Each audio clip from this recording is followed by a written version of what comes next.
Marlène, Marco et Jean-Claude, nous sommes heureux de te présenter un corps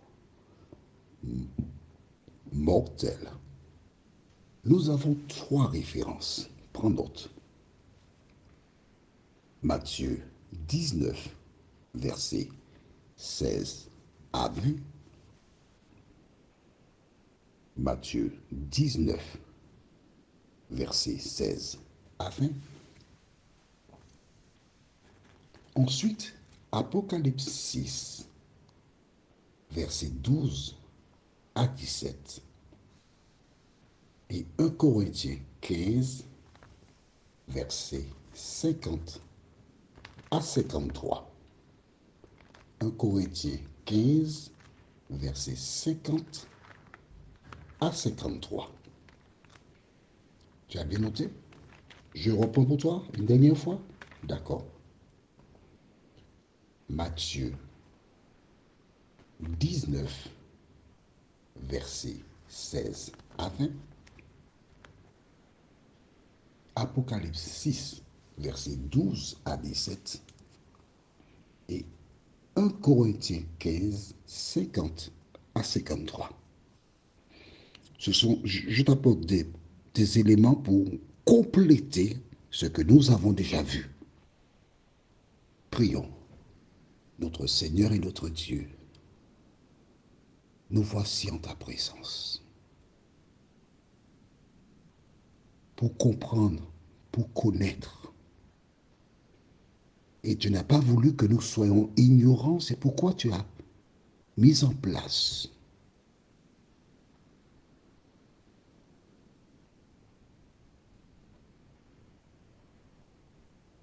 le lien.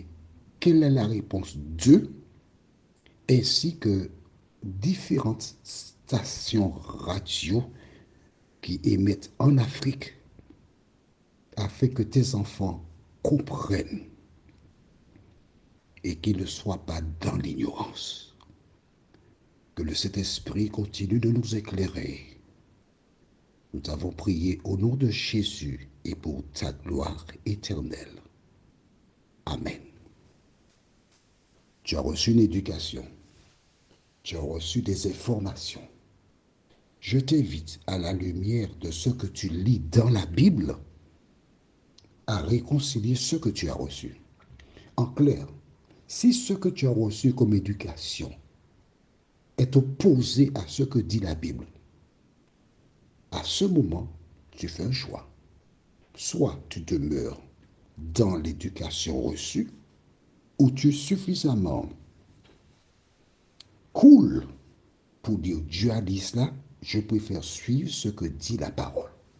Allons sans plus tarder dans Matthieu 19, les versets 16 à 20. Nous avons vu précédemment dans Luc 10, versets 25 à 28, le docteur de la loi qui était venu voir Jésus pour dire que dois-je faire? Maintenant, nous allons dans le livre de Matthieu, chapitre 19, les versets 16 à 20. Et voici, un homme s'approcha et dit à Jésus, mon bon maître, que dois-je faire de bon pour avoir la vie éternelle? En disant, mon bon maître, ça veut dire qu'il a déjà accepté Jésus comme sauveur personnel. Que dois-je faire? Il y a quelque chose d'autre à faire ou pas? S'il n'y a rien à faire, Jésus, il répondra, mais écoute, tout ce qu'il y a à faire, c'est croire en moi, et puis c'est bon. Mais que dit Jésus? Nous lisons la suite. Il lui répondit, pourquoi m'appelles-tu bon? Il n'y a qu'un seul bon, c'est Dieu. Écoute bien, non, n'écoute pas, lis avec moi. Si tu veux entrer dans la vie, c'est conditionnel si. Observe les commandements. Lesquels, lui dit-il? C'est Jésus qui parle, c'est pas le voisin ni la personne qui traîne dans la rue. Il a dit, si tu veux entrer, c'est ça qu'il faut faire. Lesquels? Parce qu'il y a beaucoup. Et Jésus répondit, Tu ne tueras point, tu ne commettras point d'adultère, tu ne déroberas point, tu ne diras point de faux témoignages, honore ton père et ta mère et tu aimeras ton prochain comme toi-même.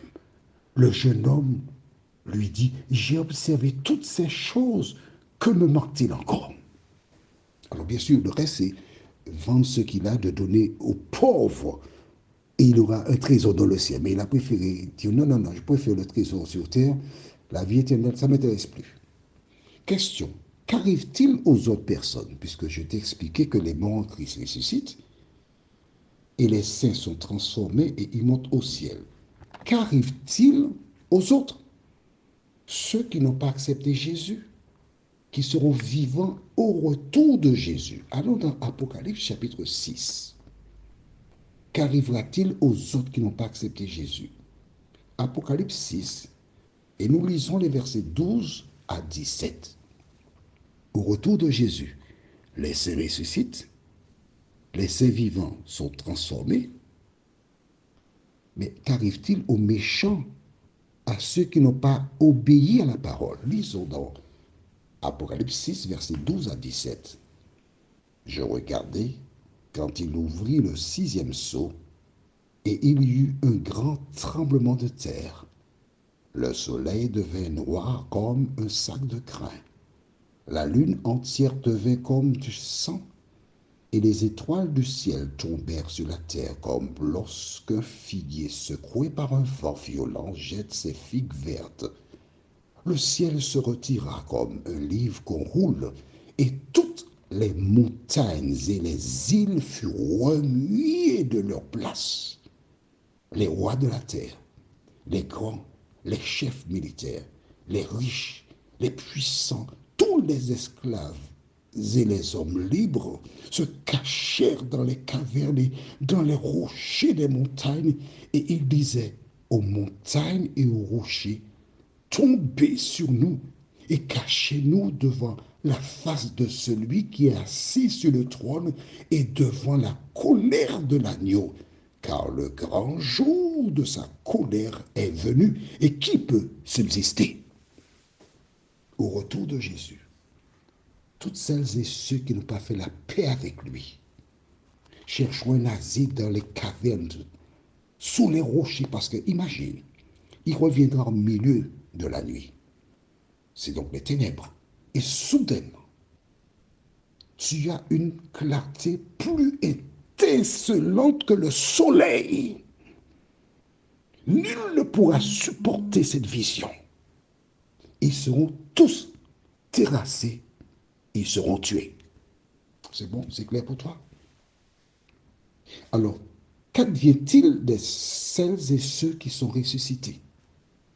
Nous allons au livre de 1 Corinthiens 15, versets 50 à 53. 1 Corinthiens 15, versets 50 à 53. Rappelle-toi, quand Jésus est revenu à la vie, nous avons déjà vu cela. C'est pourquoi je dis il faut avoir le cahier. Et quand Marie arriva au tombeau, elle pensait que c'était un jardinier. Alors elle dit, Seigneur, si c'est toi qui l'as pris, dis-moi pour que j'aille le prendre. Et Jésus a dit, Marie.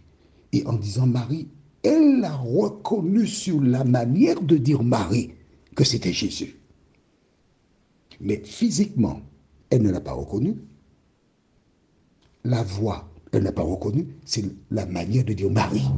Et Jésus lui a dit, ne me touche pas. Je ne suis pas encore monté vers mon Père. On est d'accord tout le monde? Si tu n'es pas d'accord, c'est parce que tu es nouveau. Parce que nous avons déjà vu cela. Nous avons vu que Jésus est revenu à la vie avec un autre corps.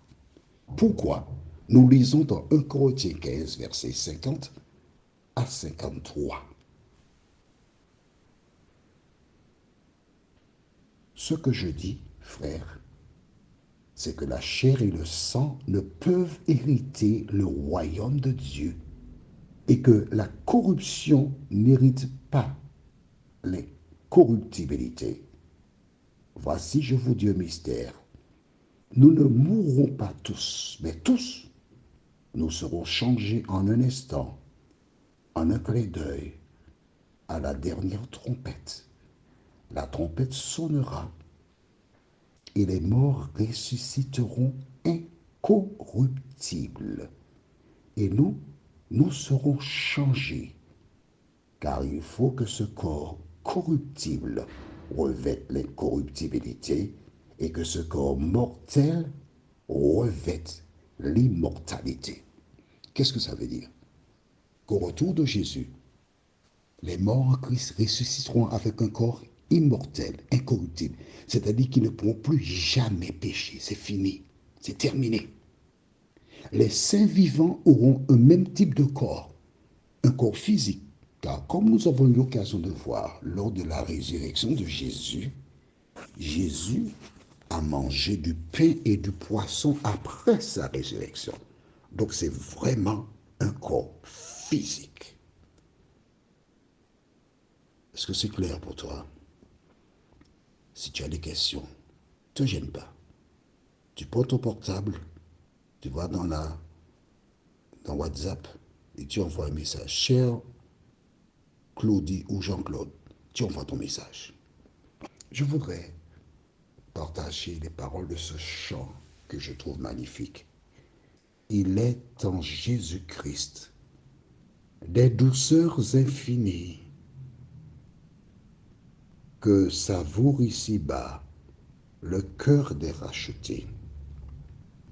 Lorsqu'auprès de la croix, les âmes sont unies, il est de saints transports et de pure clarté. Prions. Notre Seigneur et notre Dieu, merci pour la parole. Merci pour Jésus. Merci pour ta présence dans nos cœurs. Merci de nous aider à appliquer la parole dans nos vies. Seigneur, nous reconnaissons nos limites, mais nous avons compris au cours de cette étude que seuls ceux qui acceptent Jésus et qui marchent selon la parole hériteront la vie éternelle.